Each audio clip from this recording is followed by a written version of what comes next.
जमीर ऐसे ही नहीं बिकता है, मैं तो स्पष्ट कह रहा हूं, जमीर ऐसे ही नहीं बिकता है। इस देश में मुसलमान नहीं होता ना, तो कमीनों को सत्ता नहीं मिलती। हजरत आजाद को एजाज भारत रत्न का, हजरत आजाद को एजाज भारत रत्न का, ख्वा मखा उनके पते पर डाक से भेजा गया। और जिसकी विरासत चौधरी चरण सिंह जैसी हो, जिसके पुरखे वैसे रहे हो, उसको तो बिल्कुल ही बेजमीर होना पड़ा होगा ये सब करने के लिए।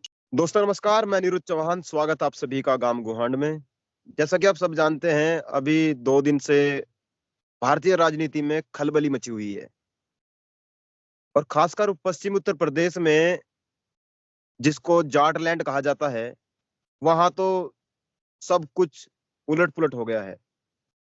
एक तरफ 2022 में राष्ट्रीय लोकदल के राष्ट्रीय अध्यक्ष जयंत चौधरी समाजवादी पार्टी के साथ गठबंधन करते हैं और फिर अब 2024 के चुनाव से पहले ऐसी क्या मजबूरी आ गई, जो जयंत चौधरी लगातार अग्निवीर का मुद्दा, किसानों के हितों का मुद्दा, बिजली का मुद्दा, आवारा पशुओं का मुद्दा उठाया करते थे, उनके ऐसा जहन में ऐसा अचानक क्या आया 2024 के चुनाव से पहले कि उन्होंने झट से भारतीय जनता पार्टी से हाथ मिला लिया। अभी हमारे साथ में मीत मांझी हैं, हरियाणा से हैं, जाट समाज से आते हैं और किसान आंदोलन में भरपूर सहयोग किया।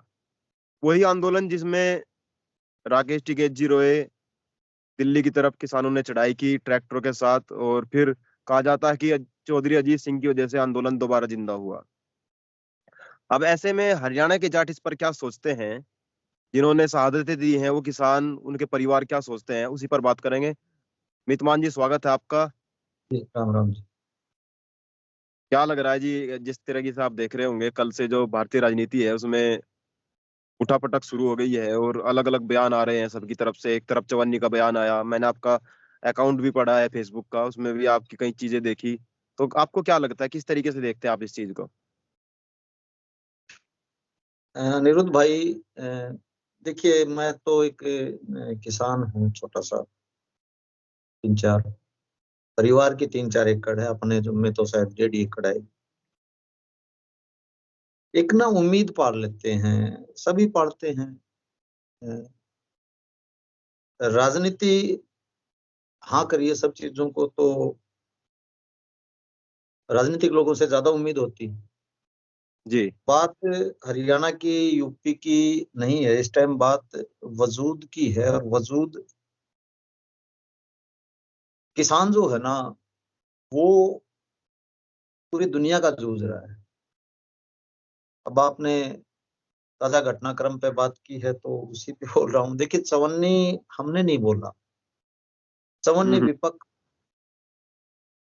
अब पक्ष विपक्ष ने भी नहीं बोला। चवन्नी, उन्होंने खुद कभी कहा था जयंत जी ने कि मैं चवन्नी नहीं हूं जो पलट जाऊंगा। जी जी तो आज की डेट में लोग समझे कि, या वो खुद ही बता पाएंगे कि चवन्नी वो हैं या नहीं है।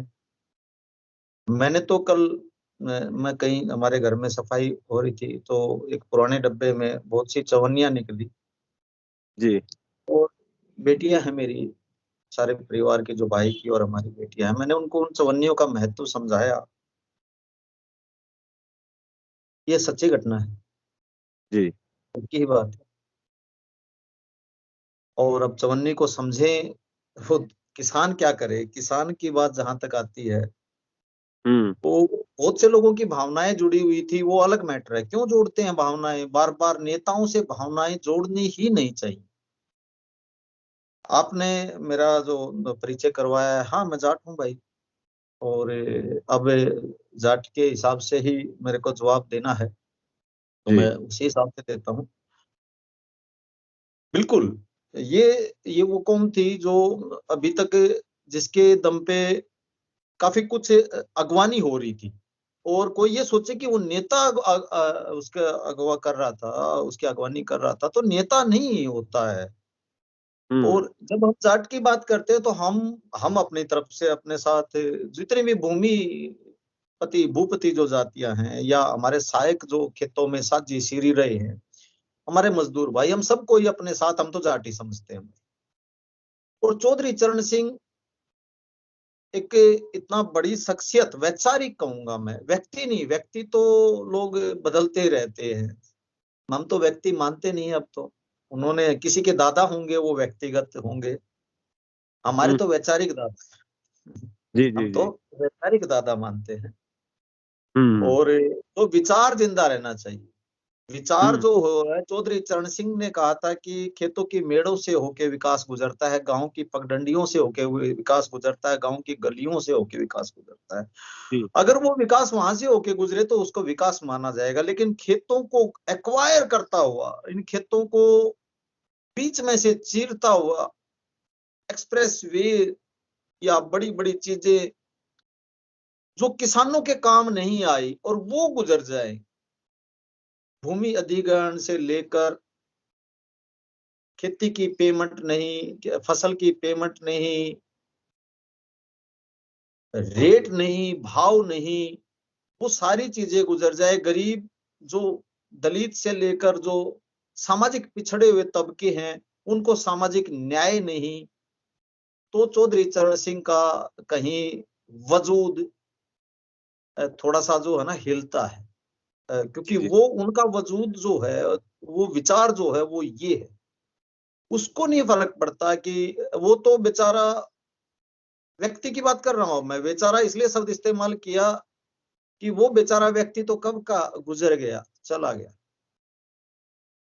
उसके नाम पे अब पुरस्कार कोई किसकी जोड़ी में आएगा, क्या हम्म। फर्क पड़ता है, क्या फर्क पड़ता है। देखिए, स्वामीनाथन ने कहा कि एमएसपी C2+50 फार्मूला इजाद किया, किसानों से इतनी बात की, एक आयोग बना, उस पर मेहनत करी, डॉक्टर स्वामीनाथन को आज भारत रत्न दे दिया, लेकिन किसानों को एमएसपी नहीं दी है। हम्म। जो C2+50 फार्मूले, जो स्वामीनाथन की खासियत थी, जो विशेषता थी, जिसके लिए वो इतने बड़े लेवल पे जाने जाते हैं, वो चीज नहीं दी, लेकिन डॉक्टर स्वामीनाथन को भारत रत्न दे दिया।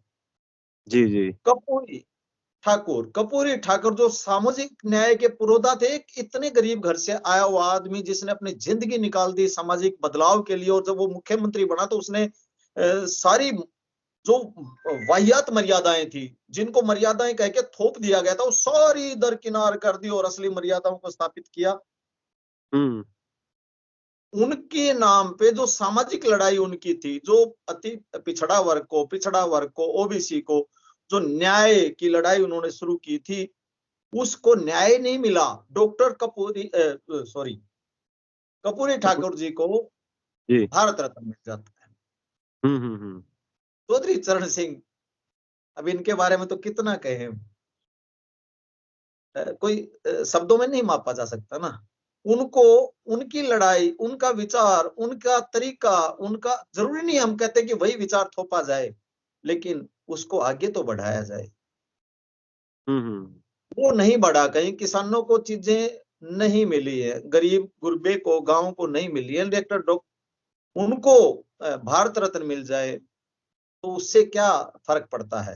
और उसको कोई ये कहे कि देखो इतना बड़ा काम हो गया, अरे भाई, चौधरी चरण सिंह की जो पहचान है, शुक्र है मेरा दादा नामचीन नहीं था, मैं इसको ऐसे कह दूंगा, मेरा दादा शुक्र है नामचीन नहीं था, नहीं तो कोई सरकार किसी टुकड़े पे कोई सम्मान लिख के आती और मेरे मुंह बंद हो जाता, और फिर मैं कहता मैं किस मुंह से बोलूं।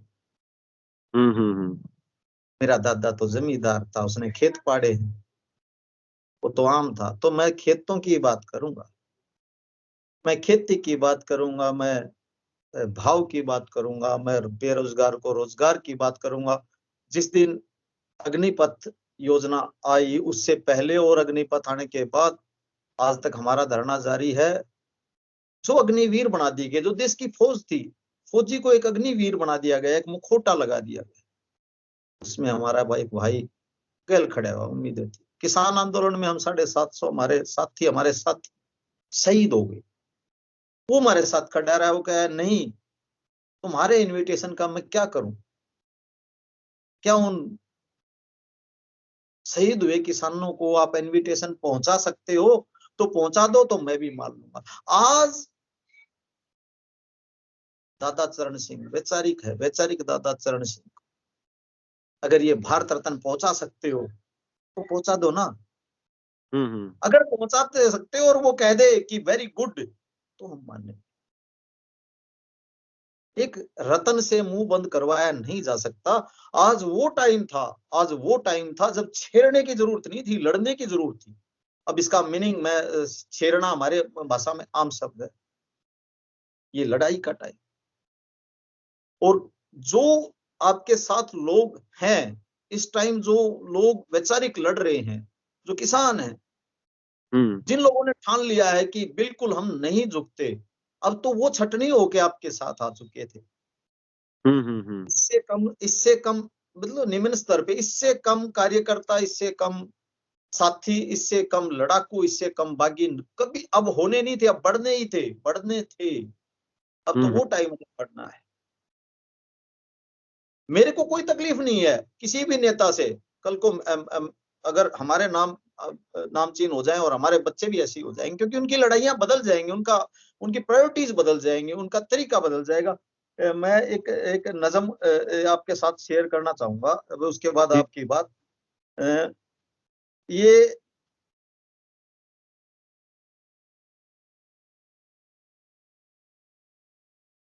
घोष खां हैदराबादी साहब की नज़म है ये दस्तूर दुनिया और यही देखा गया, जी फूल से खुशबू निकलते ही उसे फेंका गया। जी जी। जिंदगी में मिल गए कितनों को सरकारी किताब, मुफ्त में इनको खरीदा, मुफ्त में बेचा गया। मरने वालों को भी हर एजाज पार्लियामेंट में, मरने वालों को भी हर एजाज पार्लियामेंट में एहतिमामन वारिसों के हाथ में सौंपा गया। हिंद की तारीख का बाब दरखसा पूछिए, बाब साहब अपना देके कह रहे हैं, हिंद की तारीख का बाब दरखसा पूछिए। थोड़ा सा दरखसा होता है, बाब दरखसा योग्य रोशन, मतलब हिंद की तारीख का बाब दरखसा पूछिए, क्यों सियासी मसलहत की आग में झोंका गया। पूछने वाला ही नहीं है तो चलो, क्यों सियासी मसलहत की आग में झोंका गया। मुल्क में फिरका परस्तों की हुआ चल ही गई, मुल्क में फिरका परस्तों की हुआ चल ही गई। न किसी ने सर्जनिश की, न उन्हें टोका गया। सर्जनिश का मतलब है विरोध या डांटा। न किसी ने सर्जनिश की, न उन्हें टोका गया, टोकने वाले भी गए।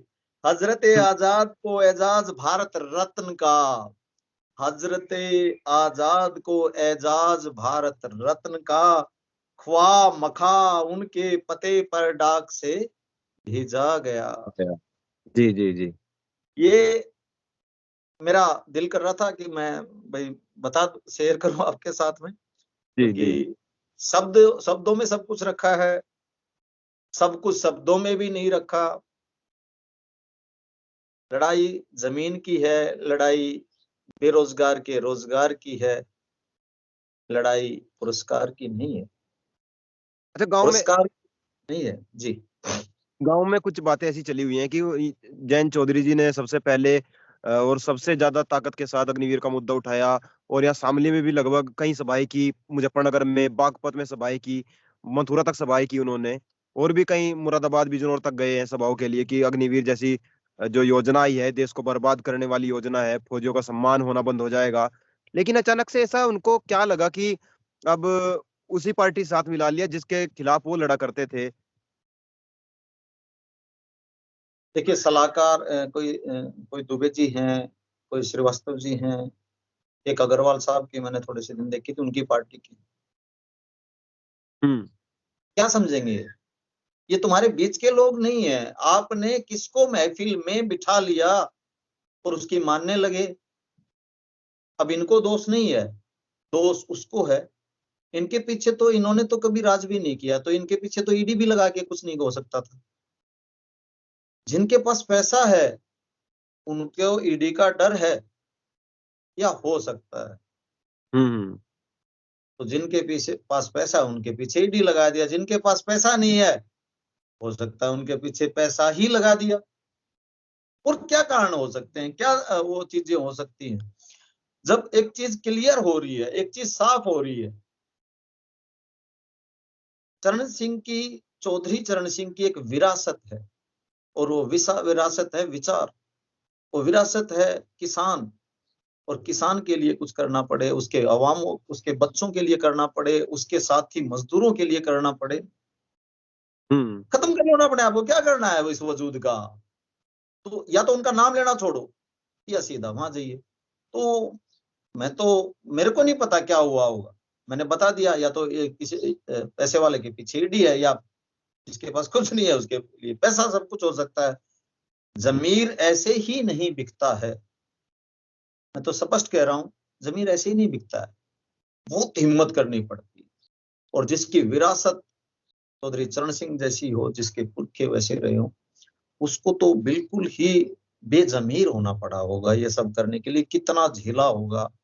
चलो, हम किसानों का मसला हमें ही हल करना है, नस्ल और फसल की लड़ाई खुद ही लड़नी है, क्योंकि हमारे मुद्दे, हमारी नस्ल जा रही है, हमारी फसल जा रही है, नेताओं की नहीं जा रही। जी जी जी। नेता तो नेता जी। अच्छा, 13 फरवरी को अब किसान कूच कर रहे हैं दिल्ली की ओर। कैसा हो सकता है आंदोलन के क्या प्रभाव रहेंगे? अब तो जयंत चौधरी भी पीछे हट गए हैं, उसी पार्टी के साथ चले गए जिसके खिलाफ वो थे, अब तक लड़ाई लड़ रहे थे। कैसा लगता है कि अब आंदोलन मजबूत होगा या फिर आंदोलन होना चाहिए या नहीं होना चाहिए? देखिए, ये इनमें जो आंदोलन अभी कर रहे हैं, ये एक एक ग्रुप है। उस पूरे किसान आंदोलन में जितने ग्रुप शामिल, जितने लोग शामिल थे, जितने सारे ग्रुप्स थे, उनमें से एक ग्रुप है। हमें भी अपने विचार इसमें रखने का, 2 मीटिंगों में जाने का इनविटेशन आया, हम गए भी हैं कि भाई क्या बात रखें, कौन से मुद्दे को रखें, एमएसपी में क्या रख सकते हैं, डब्ल्यूटीओ और जो न्यू वर्ल्ड सिनेरियो जो है उसमें कैसे इन चीजों को आगे बढ़ाया जाए। तो बातें रखी हैं, और इसमें जो 2-3 लोग हैं, 2-3 बड़े संगठन हैं, वो संगठन 2 ही हैं, खैर ज्यादा बड़े, तो वो एमएसपी के लिए वहां बैठना चाहते थे जिस दिन किसान आंदोलन को की वापसी हुई, कि नहीं, एमएसपी लिए बगैर हम लोग नहीं जाएंगे। उनमें से हम भी हैं, हम 8-9 लोगों पर, हमारे ऊपर तो ये भी आरोप लगाने की कोशिश की गई थी कि हमने एसकेएम का झंडा जला दिया, हमने बहुत सी इस टाइप की चीजें करने की, जबकि कोई ऐसा नहीं था। हमने कहा था कि हम साथ बैठे तो साथ ही उठेंगे, एमएसपी के लिए आंदोलन को जारी रखा जाए। आज अगर आंदोलन होता है, देखिए हमेशा एक तरह का आंदोलन नहीं होता निरुद्ध भाई। जी जी। आंदोलन तो उसी दिन से शुरू होता है जिस दिन से आप कोई बात, जागरण शुरू करते हैं। धरने और प्रदर्शन आंदोलन की आखिरी परिणति होती है जब कोई सुनता नहीं है। पहले तो लोगों को जागरूकता रहेगा, और इतना बड़ा आंदोलन जो 2020 और 21 में हुआ, वो आंदोलन को अगर हम आगे उसी तरीके से चीजों को करते हैं, वही सब कुछ हर बार छोटे छोटे उस पे करेंगे, तो उसको हम गंवा बैठेंगे। मेरा तो ऐसा मानना है। हाँ, मुद्दे हैं और मुद्दे उठते रहने चाहिए। इन्होंने भी एक मुद्दा उठाया एमएसपी का, और बहुत सी इसके साथ चीजें और भी हैं, कानून जो भूमि अधिग्रहण से लेकर और बहुत से कानून है। बिल्कुल जागरण होता रहे, ये मुद्दे उठते रहे, प्रेशर बना रहे, बट उसको ना गंवाया जाए, वो हमें देखना पड़ेगा। इसमें बहुत से लोग जो बयान दे रहे हैं कि हम साथ नहीं है, हमारे इन्विटेशन नहीं दिया गया, हमने, भाई हो जाओ साथ, किसने रोका है? देखिए, अपना एक किसान, आम किसान का, और जो हमारा है, हम जो छोटे छोटे अपने आप को तो समझते हैं एक्टिविस्ट हैं, हमारा साफ कहना है किसानों को छेड़ा ना जाए। किसान एक बिल्कुल जायज मुद्दे को लेके बात कर रहे हैं, उनसे बात की जाए, उन मुद्दों को सोल्व किया जाए, ठोस चीजें आए। सिर्फ ये भी ना हो, बहुत से लोग बात कर रहे हैं, मैं अपने उन किसान नेताओं को जो मेरे आगू हैं, जो ये आंदोलन कर रहे हैं, आपके माध्यम से उनको तक भी ये कहूंगा कि हमें गंवाना नहीं है। ये ना हो कि अगले कोई वायदा करें और उनको सिर्फ चुनावी फायदा हो जाए, क्योंकि ऐसी समाज में बात चल रही है कि चुनावी फायदे के लिए, बीजेपी को चुनावी फायदा पहुंचाने के लिए आंदोलन किया जा रहा है, ताकि इस पे आप चीजों को वो कह देंगे यस हम कुछ बना रहे हैं और कर लिया जाए। हालांकि ऐसा मेरे को लगता नहीं है कि इसमें जो बड़े धड़े हैं, बड़ा धड़ा है, डल्लेवाल साहब है, वो इस टाइप से नहीं है। लेकिन फिर भी हमें सतर्क रहना पड़ेगा, और आंदोलन करना बुरी बात नहीं है। दिल्ली की चढ़ाई करनी पड़ी, जो भी कुछ करना पड़ा, तो किसान साथी साथ भी आएंगे। हम कोई गड़बड़ नहीं हुई है, कभी सरकार ये सोचे।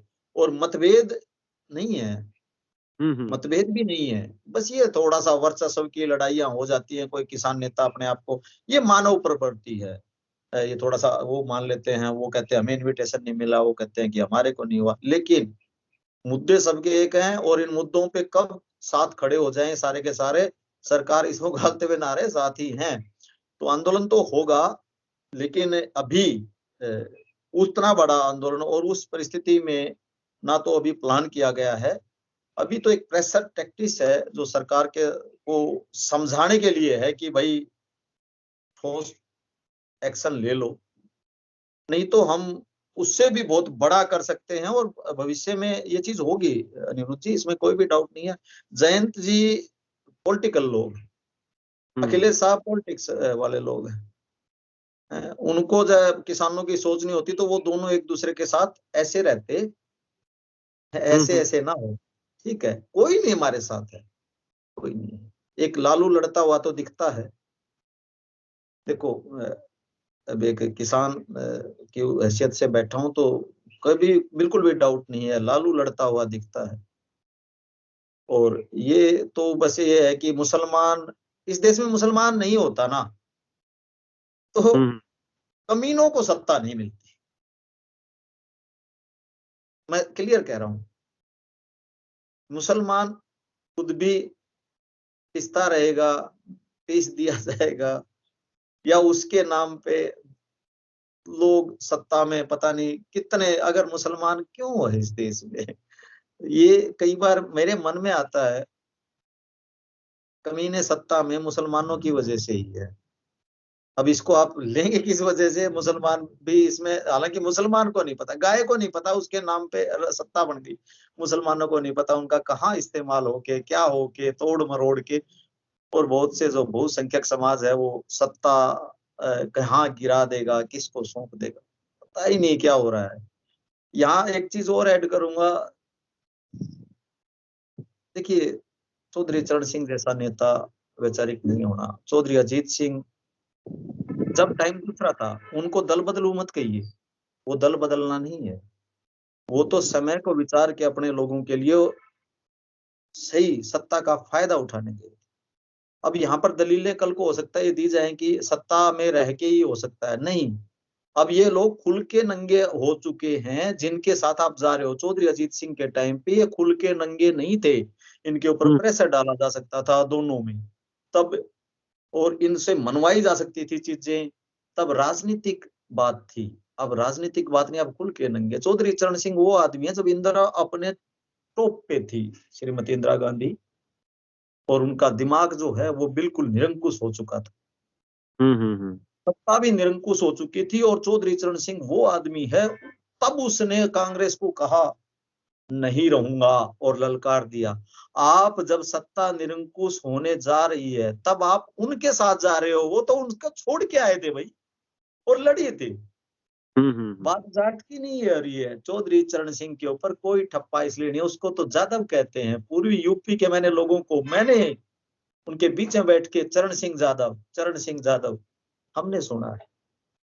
तो वो चीजें जो हो रही हैं वो यहां पर अप्लाई नहीं होती है। गुड़ बांटने का महत्व, कनॉट प्लेस में 4-5 लोग टोकरी लेके सवेरे नौटंकी कर रहे थे, खत्म कर दिया। एक पुरस्कार की वजह से चरण सिंह नहीं था। आज किसान आंदोलन 2020-21 में जो कमाया है किसान नेताओं से, सबसे, हम गवाएंगे नहीं उसको, उसको मत गवाइए, महत्व उसका भी खत्म हो जाएगा। आगे की लड़ाइयां बढ़ाएंगे हम, और आगे बढ़ेंगे सारे मिलके, हम अलग अलग नहीं है, सारे के सारे ये है। और पश्चिमी यूपी और हरियाणा, ये तो हरियाणा, वो पूर्व का हरियाणा बोलते हैं, ये पश्चिम का हरियाणा। एक्चुअल में हरियाणा तो उधर ही है। तो कोई भी इस टाइप के बयान आए, कोई इस टाइप के, कोई ये कहे यूपी का जाट तो उतना घाट, ये नौटंकियां भाई, ऐसा कुछ नहीं है। इधर भी कुछ लोग थोड़े से दिन पहले, 5-7 साल पहले इधर भी लुढ़के हैं, उधर भी लुढ़क जाएंगे। लेकिन विचार जिंदा रहना चाहिए, विचार मजबूती से रहना चाहिए, विचार ही सब कुछ है। लड़ाई आर पार की दुनिया भर के किसान लड़ रहे हैं, हम भी वही स्थिति से जूझ रहे हैं। जी आपने मुसलमानों की बात की, लेकिन यहाँ मैं घूमा हूँ पूरे क्षेत्र में, पश्चिम उत्तर प्रदेश में काफी घूम चुका हूँ। मेरठ, सहारनपुर, बिजनौर, मुरादाबाद, बागपत, मथुरा, शामली। तो इसमें ज्यादातर मुसलमान अब अखिलेश यादव की बजाय जयंत चौधरी पर ज्यादा भरोसा कर रहे थे। तो अब क्या मुसलमान टूट गया होगा? क्या मुसलमान छिटक जाएगा? या किसकी तरफ जाना चाहिए मुसलमानों को, ताकि किसानों को फायदा हो सके? पहली बात तो मुसलमान कोई भी देखिए आदमी जब तक पॉलिटिक्स में आप आर्थिक कारणों से वोट नहीं करते हैं, आप सामाजिक कारणों से वोट नहीं करते हैं, हम सांस्कृतिक कारणों से वोट नहीं करते हैं, तब तक आप भी पिछड़ेंगे और देश भी पिछड़ेगा। तो मुसलमान को समझ जो लिया गया है वो ये समझ लिया, राम गोपाल का बयान था, राम गोपाल यादव जी का, कि इनका वोट बैंक खिसक गया है जयंत और का, तो अब इनका कोई मतलब नहीं बनता। वोट बैंक भाई आपके पास तो आपने तो सत्ताओं का सुख झेला है, आपके बच्चों पे आपके लड़कों पे हो सकता है कुछ ईडी का दबाव हो, आपने नेताजी के टाइम भी रोल कर दी, आपने बहुत से हमारे मुसलमान नेता बड़े जेल में हैं, आपने उनको भी किनारे कर लिया, आपने इनको भी किनारे कर लिया है, ताकि जो मुसलमान की जो वोट हैं, बीजेपी चाहती है कि एक तरफ हिंदू हो जाए, एक तरफ मुसलमान हो जाए, और राम गोपाल जी का भी बयान बिल्कुल लगभग उससे मिलते जुलते सिस्टम है कि मुसलमान वर्सेस हिंदू हो जाए। और जयंत जो कड़ी था, जयंत के जो पिछले फैसले थे, जो तरीके थे, वो जयंत वो कड़ी था जहां दोनों एक हो रहे थे, जहां एक मतलब हिंदू और मुसलमान की राजनीति से हम दूर आ रहे थे, हम पेट की राजनीति पे आ रहे थे, हम आर्थिक जो सिस्टम था उस पे आ रहे थे, सांस्कृतिक, ये चीजें जरूरी थी। बीजेपी क्या चुपचाप थोड़ी ना बैठी, उसके पास इतना बड़ा नेटवर्क है, पूंजीपति जो वर्ल्ड के टॉप मोस्ट पूंजीवादी न्यू वर्ल्ड ऑर्डर के लोग ये सब देख रहे हैं, उन्होंने ही तो ये सब तोड़ी है चीजें, उन्होंने ही तो तोड़ी। उनको अखिलेश से तकलीफ नहीं है, क्योंकि वो तो मुसलमानों की वोट के लिए बहुत सी चीजें उनकी हो सकती हैं। ठीक है, ये तो बहुत बड़ी बात है कि यादव साथ खड़ा है, तो यादव भी एक जो कास्ट है वो जमींदारी कास्ट है, जमीन के वाले लोग, लेकिन सबको वो आप एक समीकरण नहीं है, यहाँ समीकरण टूट रहे थे, इसीलिए जो है ना उन समीकरणों को एक जगह मिली हुई थी जहां लोगों की भी इतनी गलती नहीं कि जयंत भाई दिख रहा था तो उसको एक उम्मीद जाग रही थी। अब उन्होंने देखो बीच से वही चीज उठा के एक तरफ कर ली। और कल उन्होंने जयंत जी ने कहा था कि मोदी जी बहुत दूर के विजन के नेता है। कितना दूर का विजन का नेता है भाई? ठीक है, तेरे दादा से तो बहुत बड़े विजन का नेता है मोदी, उसने तेरे दादा को पुरस्कार दे दिया, वो बड़ा है, वो बहुत बड़ा है, तेरा दादा तो कुछ भी ना था भाई। आज मुसलमान का क्या प्रॉब्लम हो रही है? मुसलमान अब क्या करे, अब क्या करे? वो देगा अखिलेश को वोट और क्या करेगा, जाएगा। और उसके पास सहारा नहीं है। नहीं तो समीकरण बहुत थे, आपको बीजेपी के अलावा आप अकेले लड़िए, आप खराब करिए दूसरे, क्या फर्क पड़ा? जब बीजेपी आनी ही नहीं है या आनी ही है तो अखिलेश की दही खाई है क्या? अकेले लड़ो, आप में दम कम था, आपके पीछे लोग आ रहे थे, लेकिन आप वो दम कम छोड़ा नहीं जाएगा ना, बहुत बड़े लेवल की जो पावर बैठी है वो ऊपर से उसको आ गया और वो उनकी चपेट में, उससे निकल ही नहीं पाया। हो सकता है, बता तो रहा हूँ, एक ठेठ किसान होता तो निकल जाता, वो तो बड़े दादा का बड़ा सा पोता था, चौधरी चरण सिंह का वैचारिक वारिस थोड़ी ना था, वो तो उसको तो विरासत मिली हुई थी और जाटों ने मान लिया कि भाई चरण सिंह का छोरा है, जो पोता है यही सब कुछ है। उसको तो ये गुमान हो गया कि चरण सिंह के पोते को वोट, सबको जाट मतलब चौधरी चरण सिंह का पोता मतलब जाट, ना तो कुछ है ही नहीं, और जाट तो इसका पाछा हो लेंगे। हो सकता है हो भी ले भाई, लेकिन देखिए मुसलमान जब तक, और ये कर हो जाएगा, बहुत जल्दी हो जाएगा, बीजेपी उस ओर जा रही है, ये मुसलमान बीजेपी को भी वोट करेंगे थोड़ी सी दिन में, आप रुक जाओ। क्योंकि जो कौम अपने इनको धार्मिक वजूद अलग चीज है, और धार्मिक वजूद से सम्मान है साहब, इनका अपना तरीका है, अपना वो है, और बिल्कुल पूरा सम्मान इनके साथ। लेकिन वोट धार्मिक वजूद से, मुसलमान एक कौम नहीं है, मुसलमान एक धर्म है, मुसलमान एक पंथ है, कौम नहीं, जब ये अपनी कौम के साथ आके, कौम काम धंधे कौम के साथ आके खड़े होके वोट करेंगे जिस दिन, उस दिन बीजेपी का मुगालता ही टूट जाएगा। बीजेपी जैसे जो पिस्सू हैं समाज में, जो पिस्सू ये समाज को खा रहे हैं, ये गायब हो जाएंगे, मारे जाएंगे उस दिन। और क्योंकि मुसलमान के ऊपर ज्यादा जिम्मेवारियां, उसके नाम से सत्ताएं इधर उधर की जा रही हैं, बेचारे वो, उनको तो पता ही नहीं होगा, वो पिस दिए जा रहे हैं, दंगे भी उन्हीं के नाम पे होते हैं, सब कुछ उन्हीं के नाम पे होते हैं। जयंत जैसे जो मौके पे उठा लिए जाते हैं, वो भी उनके डर से उठाए जाते हैं कि भाई ये तो बड़ा समीकरण बन रहा है। मेवात में आपने देखा होगा कि हमने कोई करिश्मा नहीं करा, हमने कोई करिश्मा नहीं किया। और जयंत जी, वो टाइम टाइम की बात है, आप लीडर नहीं रहोगे, इतिहास संस्कृति वो एक का फिर बनना है। मुसलमान भी एक प्राणी है, इंसान है, किसान है, कामगार है, मजदूर है, युवा है, बेरोजगार है। मुसलमान भी वैसा ही है जैसा मेरा भी कोई धर्म है, उसका भी कोई धर्म है, धर्म से फर्क नहीं पड़ता। ये धर्म की राजनीति से लोग अजीज भी आएंगे, इसको सच भी समझेंगे और इसे धाप भी लेंगे। मुसलमान अभी फिलहाल असमंजस की स्थिति में, अखिलेश ने जो किया है उसका उसको पूरा फल देंगे, मेरे को जो लग रहा है। आपके सुन जी जी, चलो बहुत बहुत धन्यवाद आपका, आपने हमें समय दिया और लगातार हम आपसे टच में रहेंगे, बात करते रहेंगे किसानों के मुद्दे पर, देश के मुद्दे पर, देश की अर्थव्यवस्था के मुद्दों पर, किसान आंदोलनों पर, और भी जो चीजें नई नई आएंगी उनके ऊपर हम आपसे बात करते रहेंगे। आपका बहुत बहुत धन्यवाद, आपने हमें समय दिया। और हम चाहेंगे हम अब हमारी जो टीम है वो हरियाणा में एंटर करे और किसानों के जो मुद्दे हैं उनको जोर शोर से उठाए, गांव गुहांड का उद्देश्य पूरा हो। और जो हमने नाम चुना है, बड़ा सोच समझ के नाम रखा गया था, हम किसानों की, मजदूरों की, देखिए, अल्पसंख्यक। बहुत आपने जो नाम चुना है आपका चैनल का, मैं देखता रहता हूँ बार बार कि ये जो नाम है गांव गुहांड, भारत से इसकी प्रासंगिकता कभी कम नहीं होगी। गांव और गुहांड यानी कि आपका गांव और आपका गुहांड। जी और जी वो जो चीज है, वो कोई सोच रहा हो पूंजीवाद खा जाएगा और कुछ कर देगा, भाई हमारा भी टाइम आएगा। ये गांव गुहांड का गांव है और ये गांव गुहांड से ही बनेगा। आपको जी तो हमारी तरफ से एक अलग से शुभकामनाएं हैं कि आपने उन चीजों को बिल्कुल संजो दिया है। और ये बहुत दूरगामी परिणाम आप जैसे लोगों को मतलब सैल्यूट बनता है एक, और शुभकामनाएं हैं।